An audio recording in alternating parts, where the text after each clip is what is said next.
बरायनायखौ जोङो बे जायगायावनो फोजोबनो सानदों बेखायनो थाबायनायखौ दोनथ'नानै बरायनाय हाबाफारिखौ जोङो खालामग्रोनो नागिरदों मोनफ्रोमबो आफादखौ जाहाथे फैनानै बरायफैयो मोनफ्रोमबो गामि आफाद जायफ्रा लिस्ट होबाय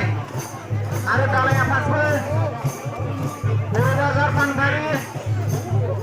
अक्सिगुरि आरो गुबुन गुबुन दालाय आफादफोर जायफोर बिथांमोना बरायनो थाखाय थि खालामदों नोंथांमोन साफ्रोमखौबो बे हाबाफारियाव बरायनायखौ मावफुंनो थाखाय खावलायबाय बलांगुरि सोर सोर दालाय आफादफोर दंमोन नोंथांमोनखौबो बरायनाय हाबाफारिखौ मावफुंनो थाखाय खावलायबाय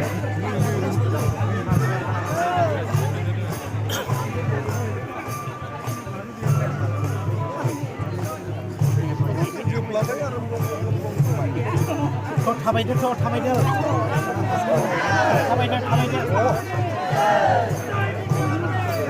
गामि आफादफोरनि बरायनाय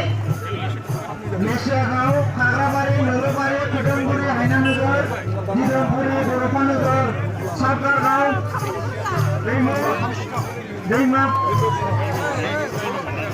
दैमापुरि SNDFP नामजायपारा बरिपारा दैमुनगर कालेपारा साउथ बिजनि प्राइमारि PPL सिजौ